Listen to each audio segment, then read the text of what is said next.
لاکھوں انسانوں کی زندگی اس ایک فرد واحد نے بدل دی. حالانکہ وہ تقریر نہیں کرتے تھے، لیکن دل کی توجہ کی طاقت ایسی تھی کہ جس کی طلب کے ساتھ، ادب کے ساتھ نظر ان کے چہرے پر پڑ جاتی تھی، اس کی دل کی کائنات بدل جاتی تھی. میں جس شہر سہارنپور سے ہوتا ہوا آپ کے پاس آیا ہوں، وہاں ایک بڑے بزرگ رہا کرتے تھے، شیخ الحدیث حضرت مولانا محمد زکریا کاندھلوی. لاکھوں انسانوں کی زندگی اس ایک فرد واحد نے بدل دی. حالانکہ وہ تقریر نہیں کرتے تھے، لیکن دل کی توجہ کی طاقت ایسی تھی کہ جس کی طلب کے ساتھ، ادب کے ساتھ نظر ان کے چہرے پر پڑ جاتی تھی، اس کی دل کی کائنات بدل جاتی تھی.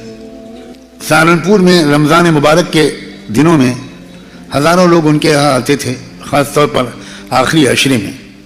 ایک بار میں بھی حاضر تھا. تراویح کے بعد وہ بیٹھتے تھے، صرف وہی وقت ہوتا تھا ان کی زیارت کا اور ان کی مجلس میں بیٹھنے کا. میں نے دیکھا کہ 8-10 سکھ بھائی لائن لگا کر بڑے ادب کے ساتھ ان کی مجلس میں آئے. ان کو راستہ دے دیا گیا اور وہ سیدھے حضرت شیخ کے پاس پہنچے. ہر ایک نے حضرت شیخ سے کان میں کچھ کہا، اپنی کسی پریشانی کا ذکر کیا، دعا کی درخواست کی، بوتل میں پانی میں دم کروایا. اس کے بعد بڑے ادب کے ساتھ الٹے قدم واپس چلے گئے. میں ایک نوجوان طالب علم تھا. شروع سے میرا مزاج بڑا سینسٹیو اور بہت حساس رہا. میں ان کے پیچھے پیچھے باہر نکلا. میری خوش قسمتی تھی کہ وہ لوگ سیدھے چلے نہیں گئے. وہیں قریب میں ایک چائے کا ہوٹل تھا، وہ وہاں بیٹھ گئے چائے پینے کے لیے. میں بھی وہیں پہنچ گیا اور میں نے ان سب کو سلام کیا. بہت محبت سے انہوں نے مجھے بٹھایا. میں نے کہا کہ آپ کس لیے آئے تھے یہاں ان بزرگ کے پاس؟ تو انہوں نے کہا کہ ہمارا تجربہ ہے، ان کی دعا قبول ہوتی ہے.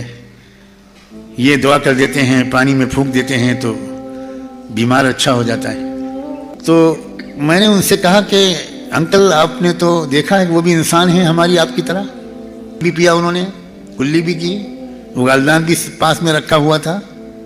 تو اگر انسان ہوتے ہوئے وہ ایسے بن گئے کہ ان کی دعاؤں سے ہمارا آپ کا کام چلنے لگا، تو آپ خود ان کی طرح بننے کی کوشش کیوں نہیں کرتے؟ ایک اچھی عمر کے، پختہ عمر کے، سفید داڑھی والے سکھ بھائی نے مجھ سے بولا، مجھ سے کہا کہ بیٹا شاید تم یہ کہنا چاہتے ہو کہ آپ مسلمان کیوں نہیں ہو جاتے؟ کھل کے کہو، یہی تو کہنا چاہتے ہو. میں نے کہا انکل کہنا تو میں یہی چاہتا ہوں، اور آپ سمجھدار ہیں، اشارے کو سمجھ گئے. تو اب غور سے سنو کہ اس نے کیا کہا. اس نے کہا کہ اگر یہ دعاؤں کی قبولیت اسلام کی وجہ سے ہے تو ہر مسلمان کی دعا قبول ہونی چاہیے. اکا دکا کوئی سنت مہاتما تو ہر سماج میں ہوتے ہیں. ہمارے یہاں بھی ہے پنجاب میں، لیکن وہ دور پڑتا ہے. ہم سہارنپور میں رہتے ہیں، یہ پڑوس میں رہتے ہیں. ہم جب کبھی کوئی پریشانی ہوتی ہے ان سے دعا کرا لیتے ہیں.